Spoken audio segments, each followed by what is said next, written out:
ہمارے نبی علیہ السلام نہ بریلوی تھے، نہ دیوبندی تھے، نہ سنی تھے، نہ شیعہ تھے، وہ تو مسلم تھے.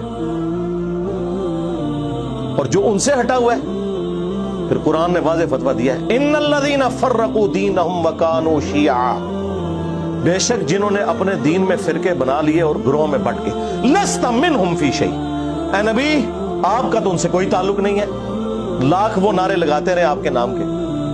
انما امرہم الی اللہ، ان کا معاملہ اللہ کے سپرد، پھر قیامت کے دن اللہ تعالیٰ انہیں بتا دے گا جو کچھ دنیا میں وہ کرتوت کیا کرتے تھے. شیطان سے آخری ملاقات، اس میں جب قیامت والے دن شیطان انسان اکٹھے ہوں گے تو وہاں پر شیطان بھی ایک تقریر کرے گا، واز کرے گا اور کہے گا کہ دیکھو دنیا میں اللہ نے جو وعدہ کیا تھا وہ پورا کر دیا، اور میں نے جو وعدہ کیا تھا آج میں اپنا وعدہ توڑتا ہوں، نہ تم میرے کچھ کام آ سکتے ہو نہ میں تمہارے کچھ کام آ سکتا ہوں. اور دیکھو دنیا میں نے صرف برائی کی طرف تمہیں بلایا تھا، میرا تمہارے پہ کوئی زور نہیں تھا، لہذا آج اپنی جان کو ملامت کرو، مجھے ملامت نہ کرو.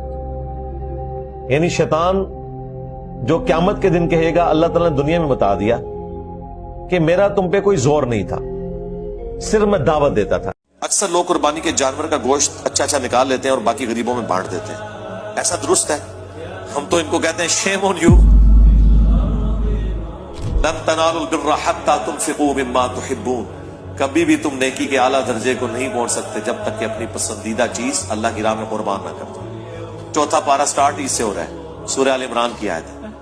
بالکل غلط اپروچ ہے کہ اس طریقے سے حرکت کی جائے. آپ ایونلی ڈسٹریبیوٹ کریں، اس کے بعد اس اعتبار سے ریشو پروپورشن بنا لیں. ارے بھائی آپ کی فوٹو گھر میں لگا سکتے ہیں؟ توبہ توبہ توبہ توبہ توبہ. جو تصویر اسلام میں حرام ہے نا وہ یہی والی تصویر ہے.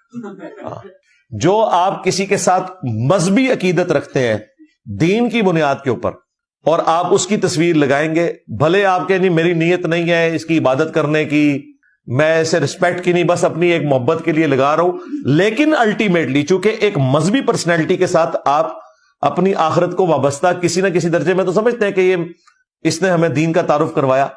تو یہی وہ وجہ تھی جس کی وجہ سے نبی علیہ السلام کی صحابہ کرام نے تصویر نہیں بنائی.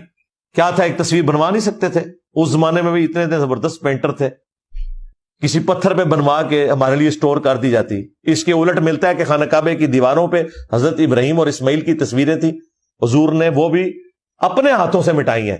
کیا اپنے مرحوم والدین یا رشتہ داروں کو قرآن پڑھ کر ثواب بھیج سکتے ہیں؟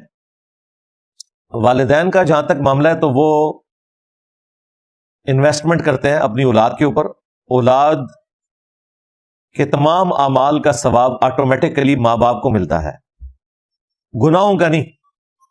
گناہوں کا اس صورت میں اگر انہوں نے اس کی ترغیب دلائی ہے، ادروائز نیکیاں جو ہے نا اولاد کی ماں باپ کو آٹومیٹکلی ملتی ہیں، خواہ وہ زندہ ہوں یا مردہ، دونوں صورتوں میں. صحیح مسلم میں حدیث ہے نا کہ مردے کو 3 اعمال کا ثواب بعد میں بھی ملتا ہے. نمبر 1 علم کی بات، اگر کوئی زندگی میں اچھا کام کیا تھا، جس طرح امام بخاری امام مسلم نے یہ کتابیں لکھی، آج تک انہیں ثواب مل رہا ہے جو لوگ یہ کتابیں پڑھ کر علم حاصل کر رہے ہیں. نمبر 2 صدقہ جاریہ، جس نے کوئی ایسا نیکی کا کام کیا جو اس کے بعد بھی جاری رہا، کوئی کنواں کھدوا دیا، کسی مسجد میں کوئی پنکھا لگوا دیا، کوئی قالین بچھوا دیا، پبلک ویلفیئر کے لیے کوئی گلی بنوا دی، تو وہ جب تک استعمال ہوگی آپ کو ثواب ملے گا. اور تیسرا فرمایا نیک اولاد جو اس کے لیے دعا کرتی ہے. دعا بھی اور دعا کے علاوہ بھی بخاری شریف میں موجود ہے، ایک صحابی نے کنواں کھدوا کے اپنی والدہ کے لیے وقف کیا تھا، نبی علیہ السلام سے پوچھا تو آپ نے فرمایا ہاں تیری والدہ کو اس کا ثواب ملے گا. ایصال ثواب کے 10 طریقے آپ میری ویڈیو دیکھ لیں. ان ساری چیزوں میں قرآن پڑھ کے بخشنا کہیں پہ نہیں آتا. البتہ جو اولاد قرآن خود پڑھ رہی ہے اس کا جو ثواب ہے وہ تو آٹومیٹکلی ماں باپ کو ملے گا. پڑھ کے بخشنے والی بات کوئی نہیں ہوتی ہے، نہ کوئی نوافل پڑھ کے بخشنے ہوتے ہیں. ہاں حج بدل ہو سکتا ہے، وہ ایک ایکسیپشن ہے. ماں باپ بوڑھے ہیں، نہیں جا سکتے یا فوت ہو گئے ہیں، موقع نہیں ملا انہیں حج کرنے کا اور ان پہ حج فرض تھا تو ان کی طرف سے حج بدل کیا جا سکتا ہے. اگر حج فرض نہیں تھا تو حج بدل کرنے کی ضرورت نہیں ہے. حساب کروانا کیسا ہے؟ کسی پر جادو ہے یا میڈیکل پرابلم ہے، کیسے پتہ چلے گا؟ میرے بھائی جادو والوں کے پاس جائیں گے نا، آپ کو میڈیکل ایشو بھی ہوگا تو انہوں نے تو جادو نکالنا ہے. اگر وہ کہیں آپ کو کچھ نہیں ہے تو آپ نے تو ان کو فیس کوئی نہیں دینی، تو وہ ہر دفعہ ہی نکالیں گے. ایسا ہوگا نہیں کہ کسی حساب کتاب والے کے پاس جائیں اور وہ آگے سے کہ نہیں تو کچھ بھی نہیں ہے.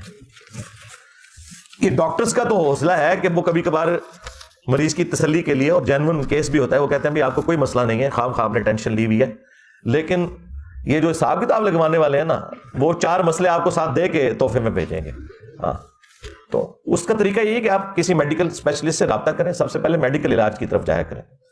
اور اگر ایک ایماندار میڈیکل اسپیشلسٹ اپنا پورا علاج کر لیتا ہے اور وہ بتاتا ہے کہ آپ کو اس طرح کا کوئی ایشو نہیں ہے، تو پھر آپ حساب کتاب نہیں ہوتا، وہ کوئی جنات کا یا سیب کا جو معاملہ ہوتا ہے، وہ اس کے جو سمٹمز ہیں نا، حالات و واقعات ہی بالکل ڈیفرنٹ ہوتے ہیں، وہ اس سے میچ نہیں کھاتے ہوتے. باقی جو پاکستانی ہے نا ہارڈر عام، ادھر تو ہر بندے کے اوپر ہی جادو ہوا ہے. جسے نوکری نہیں مل رہی اس سے جادو ہوا ہوا ہے، جس کا پڑھائی میں دل نہیں لگ رہا اس کے اوپر تعویذات ہوئے ہیں. ٹھیک ہے، یہ سارے جادو تعویذات پاکستانی چڑھا ہیں. ہوشیار ہو جاؤ، یہ زمانہ تیزی سے گزر رہا ہے. دل کی ہر دھڑکن کے ساتھ تم اپنی قبر سے قریب تر ہوتے چلے جا رہے ہو.